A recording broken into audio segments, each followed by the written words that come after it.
Assalamualaikum warahmatullahi wabarakatuh. Selamat pagi dan salam sejahtera untuk kita semuanya. Oke, untuk pertama kali ini teacher akan melanjutkan pembahasan tentang pertemuan kita minggu lalu tentang materi data. Materi yang kita akan bahas untuk pertemuan kali ini yaitu model data dan jenis-jenis model data. Yang ketiga adalah IRM gitu. Kita lanjut saja ke bagian akhir yang kemarin gitu. Nih, kita continue. Lanjut, oke. Tujuan untuk pertemuan kali ini diharapkan siswa memahami bahwa penalaran dan prediksi terhadap satu data tergantung pada modelnya. Oke, untuk tujuan pertemuan pada kali ini. Kita lanjut saja. Model data. Apa itu model data? Model data merupakan sekumpulan cara yang digunakan untuk mendeskripsikan hubungan sebuah data dengan data yang lainnya. Jadi data ini ternyata ada hubungannya juga, ada relasinya, ada keterkaitan satu sama lainnya. Contoh seperti yang kemarin tadi, yang kemarin gitu, tentang harga ayam potong gitu. Harga ayam potong, jika hanya sebutkan saja harga ayam potong, itu merupakan data yang tidak memberikan sesuatu hal. Tapi jika disebutkan harga ayam potong 50.000 per kilonya, misalkan ya, 50.000 per kilonya, berarti 50.000 per kilo ini merupakan harga ayam potong. Itu hubungannya. Atau dengan yang lainnya lagi, ayamnya merupakan ayam kampung misalnya, itu juga hubungannya juga dengan harga ayam potong itu. Jika ayamnya bukan ayam kampung, beda lagi harganya. Contohnya aja ya. Oke, lanjut. Jenis-jenis model data. Di sini ada 3 buah jenis-jenis model data. Pertama adalah object based data model, yang kedua record based data model, yang ketiga adalah physical based data model. Tapi di sini teacher hanya membahas tentang object based data model. Cukup sebagai perkenalan untuk Ananda untuk pertemuan kali ini. Lanjut. Object based data model juga terbagi atas 3 juga. Pertama ada entity relationship model, yang kedua semantic model, yang ketiga adalah binary model. Oke, tapi di sini teacher hanya akan membahas tentang entity relationship model. Mungkin untuk record based data model, physical based data model mungkin bisa dibahas jika ada waktu luang ya, atau jika semua materi kita telah kita bahas, mungkin bisa terangkan juga tentang record based data model, physical based data model, dan juga tentang kawan-kawannya dari object based data model ini seperti semantic model dan binary model. Oke, maka lanjut saja.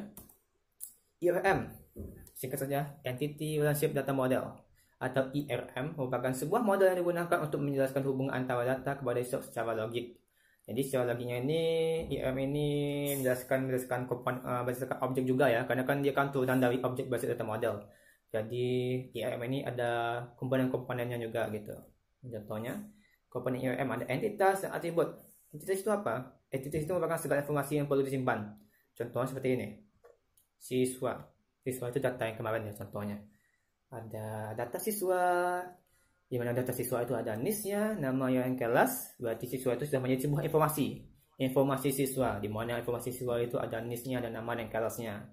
Dan atributnya adalah keterangan yang terkait dengan entitas yang berhubungan dengan siswa itu apa aja. Pasti seperti ada NIS-nya, namanya, kelasnya, mungkin selain itu mungkin gendernya, atau mungkin hobinya, atau mungkin jurusan yang diambil. Contohnya saja, tapi di sini teacher hanya membuat 3 saja yang keterkaitan atau atribut dari siswa itu adalah NIS, nama, dan kelas. Oke.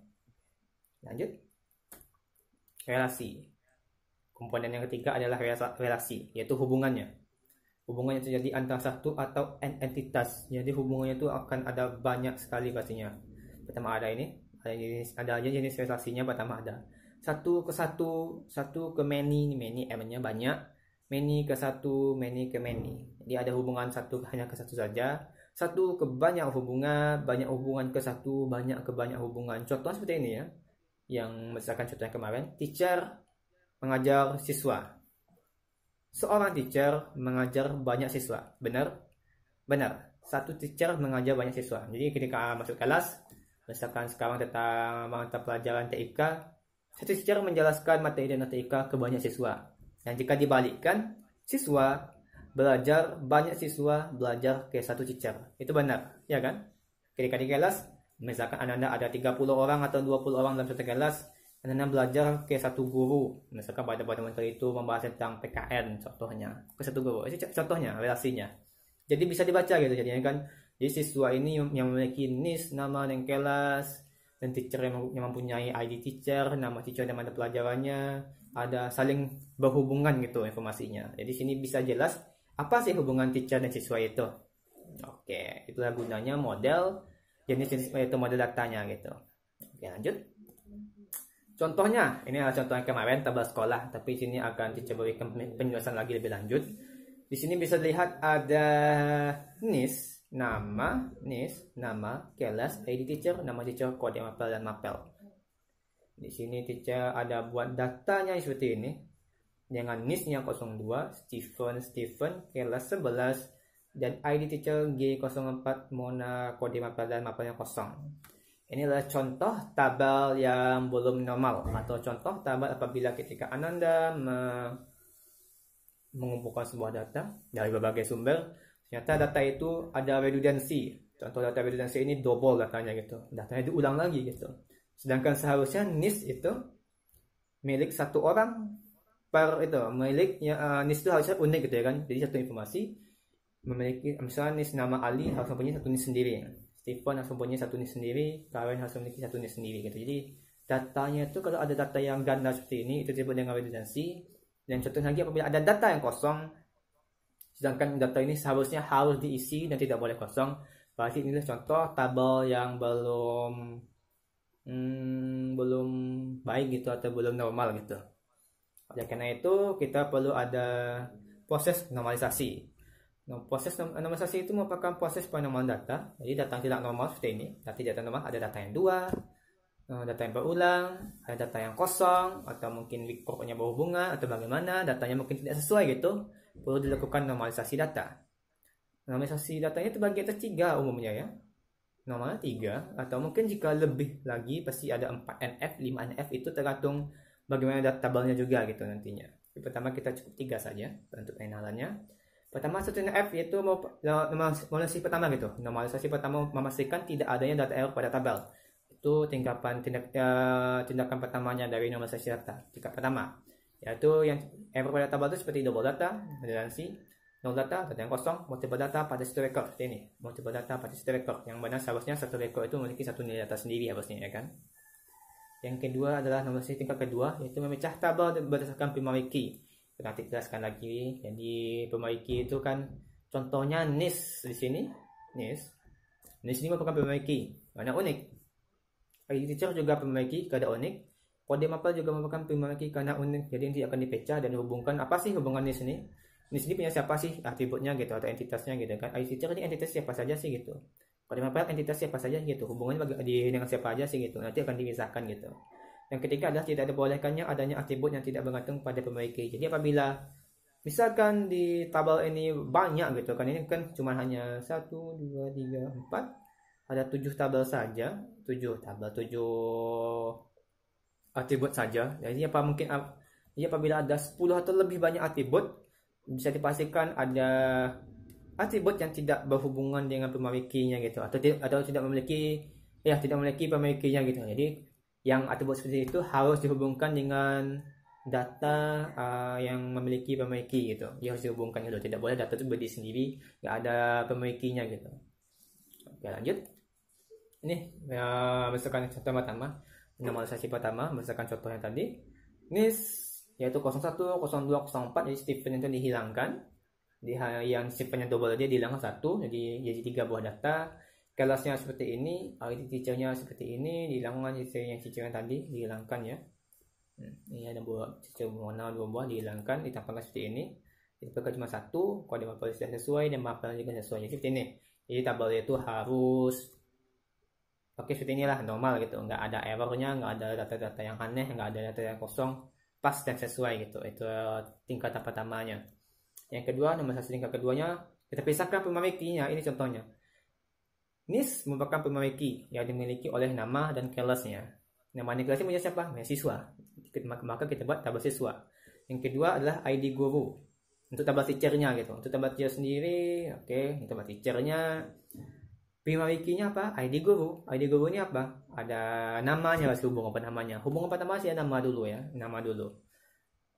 Dan yang selanjutnya adalah tabel mapel. Tabel mapel juga dipisah juga karena kode mapel juga unik. Gak akan sama, bahasa Indonesia, bahasa Inggris akan sama kodenya, matematika pun juga tidak sama. Jadi kode mapel ini merupakan kode nilai yang unik. Jadi yang unik itu dipisah dulu gitu. Hubungan yang unik ini milik siapa gitu. Kode mapel pasti milik mapel. Ini seperti punya siswanya. ID guru sih punya gurunya. Pisahkan dulu gitu buat tabelnya masing-masing. Itu ada tabel siswa, tabel teacher, dan tabel mapel. Apabila kode mapel teacher ini tidak teacher buat, berarti kode mapel ini bisa dimasukkan dulu ke teachernya dulu. Oke, aku mungkin itu saya contohnya ya. Lanjut ke normalisasi yang ketiga. Ini kita hubungkan seperti yang tadi. Nah, ini ada tabel siswa, tabel teacher, tabel mapel guru. Kita hubungkan bahwa tabel yang mapel tadi kan itu kan ada kode mapelnya itu. Tapi pada dasarnya jika tidak ada kode mapelnya itu bisa dihubungkan kayak yang tadi ya. Kita hubungkan dengan tabel siswa atau tabel teachernya. Tapi kalau di sini teacher menghubungkannya dengan tabel mapel guru karena kode mapel ada hubungannya dengan tabel guru pastinya nantinya. Ada hubungannya ya. Jadi tabel mapel guru itu hubungannya itu dengan tabel guru cukup kita mengambil pemawikinya aja. Jadi pemawiki yang di sini kita masukkan ke sini, berarti itu sebagai penanda gitu. Jadi G01 ini kode mapelnya apa? Ini kode mapelnya. Mapelnya apa? Ini bisa dilihat di sini. G02 itu apa? Kode mapelnya ini, mapelnya ini gitu. Jadi jika mau dilihat G02 ini nilainya apa? Kembali ke tabel teacher, cek lagi. Ternyata nama teachernya Jona gitu. Mona gitu. Itu contohnya ya. Dan selanjutnya ada tabel mapel siswa. Ini juga dihubung juga dengan kode mapelnya karena siswa pun juga memiliki mapel sendiri pastinya kan dia belajar juga pastinya.